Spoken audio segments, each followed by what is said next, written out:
मेरे कपड़े लौटा दो, सब लोग मुझ पर हंस रहे हैं। मैं फिर कभी शक्ति स्तंभ मुकाबले में नहीं आऊंगा। सनी के सामने एक 20 साल का लड़का गिड़गिड़ा रहा था और लोग उस पर हंस रहे थे। तुम्हें क्या लगा रक्ष एकेडमी आते ही तुम एकलव्य बन जाओगे? तुम्हें पहले मुझसे मुकाबला करना पड़ेगा। तभी लोगों में से एक आवाज आई, मैं करूंगा तुमसे मुकाबला। सभी लोगों की नजर उस आवाज को ढूंढ रही थी। तभी भीड़ में से 18 साल का एक लड़का सामने आया। वो मेसिडोनिया शहर के शक्तिशाली शौर्य दल के लीडर का बेटा ध्रुव था, जिसे देखकर सनी जोर जोर से हंसने लगा। बाकी लोग भी हंसने लगे।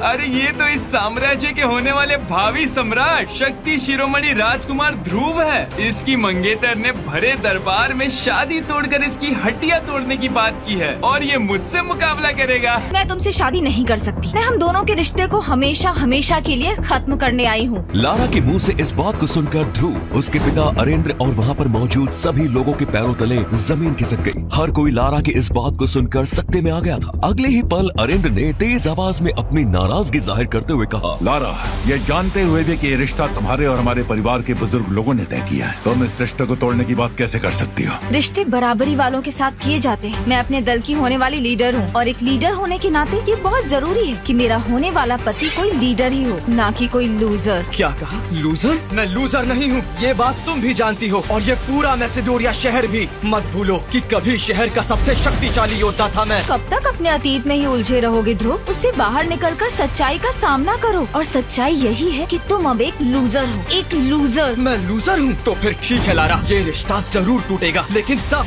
जब तुम इस लूजर की दुल्हन बन जाओगी। ये सुनकर लारा भी हैरान थी। उसे लगा शायद ध्रुव पगला गया है। तुम कहना क्या चाहते हो? मैं तुमसे रिश्ता तोड़ने की बात कर रही हूँ और तुम शादी की बात कर रहे हो। मैं भी वही कह रहा हूँ जो तुम चाहती हो, लेकिन उसके लिए तुम्हें पहले मुझसे शादी करनी होगी और फिर तुम्हें तलाक देकर मैं तुम्हें हमेशा हमेशा के लिए इस रिश्ते से आजाद कर दूंगा। ध्रुव की बात सुनकर लारा का गुस्सा 7वें आसमान पर पहुंच गया। उसने अपने हाथों को हवा में उठाया और एक लाल रंग की रोशनी का वार ध्रुव पे किया। ये देख अरेंद्र चिल्लाए, रुक जा लारा, ये तुम ठीक नहीं कर रही हो। लेकिन तभी एक तेज धमाका हुआ। सबको लगा मानो ध्रुव का किस्सा खत्म हो चुका है। लेकिन जैसे ही धमाके के कारण हुआ धुआं छटा तो सबने देखा कि ध्रुव सही सलामत खड़ा था और उसकी ढाल बनकर उसके आगे खड़ी थी उसकी खास दोस्त ईरा, जिसने लारा की वार को विफल कर दिया था। लारा, तुम्हें क्या लगता है कि शौर्य दल में कोई नहीं जो तुम्हारी शक्तियों का सामना कर सके? अगर मुकाबले का इतना ही शौक है तो चलो बाहर मैदान में, पता चल जाएगा कौन किस पे भारी है। ईरा ने अगले ही पल अपने दोनों हाथों को हवा में घुमाया और उसके हाथों से सुनहरे रंग की रोशनी निकलने लगी। वो उस रोशनी का वार लारा पर करने ही वाली थी कि तभी अरेंद्र जोर से चिल्लाए, बंद करो ये सब, ये मेरा घर है, कोई लड़ाई का मैदान नहीं। उन्होंने ईरा को इशारा से उसे खुद पे काबू करने को कहा। अरेंद्र का इशारा समझ